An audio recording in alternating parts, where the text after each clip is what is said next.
എന്താ ദീപു ചുമ്മാ കാറ്റും കൊണ്ടിരിക്കുന്നത്? പിന്നെ ഞാൻ എന്താ കാറ്റ് വരുമ്പോ ഒഴിഞ്ഞു മാറണോ? നീ എന്തിനാ രാവിലെ തന്നെ ചൂടാവുന്നത്? ഓരോരോ കാര്യങ്ങൾ ചിന്തിച്ചപ്പോ ചൂടായി പോയതാ. എന്താ ഇപ്പൊ ഇത്ര ചൂടാവാൻ? എല്ലാം ഇപ്പൊ നിന്നോട് പറയണോ? ഓട്ടെ, നീ അറിഞ്ഞോ നമ്മുടെ ബാബുചേട്ടനെ കുഞ്ഞു പിറന്നു? ആണോ? Very good. അതിനാണോ നീ ചൂടായത്? ഒന്ന് നിർത്തടാ. ഈ ബാബുചേട്ടന്റെ ഭാര്യയില്ലേ ലില്ലി ചേച്ചി, വകയില് ഞങ്ങളുടെ ഒരു ബന്ധുവാ. എനിക്കറിഞ്ഞൂടെ? നമ്മൾ എത്ര തവണ അവരുടെ വീട്ടിൽ പോയതാ?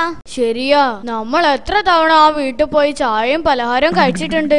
പിന്നെ പലഹാരം എന്ന് പറഞ്ഞാൽ കട്ട്ലറ്റ് ആദ്യം ഓർമ്മ വരുന്നത്. ശരിയാ, എന്തൊരു ടേസ്റ്റാ. കട്ട്ലറ്റ് എന്ന് പറഞ്ഞപ്പോൾ നിന്റെ ദേഷ്യമൊക്കെ പോയല്ലോ. സത്യം പറഞ്ഞാൽ ഇനി ആ കട്ട്ലറ്റ് ഒക്കെ മിസ്സാവില്ലേ എന്ന് ആലോചിച്ചാ ഞാൻ ചൂടായത്. മനസ്സിലായില്ല?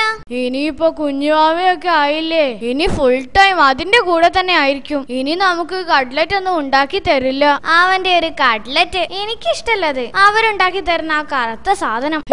അതൊന്നും അല്ല, നല്ല ടേസ്റ്റാ. പക്ഷെ പുള്ളിക്കാരി വല്ലാതെ കരിച്ചു കളയും. കരിച്ചതിനാ ടേസ്റ്റ്, നല്ല മൊരാന്നിരിക്കും. എനിക്കെന്തോ കരിഞ്ഞതിനോട് പണ്ടേ വെറുപ്പാ. എനിക്ക് ആലോചിക്കുമ്പോഴേ വായില് കപ്പലോടിക്കും.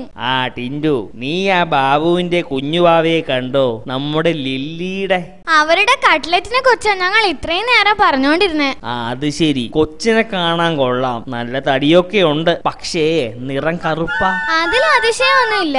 അല്ലേലും അവരെല്ലാം കരിച്ചേ തരൂ.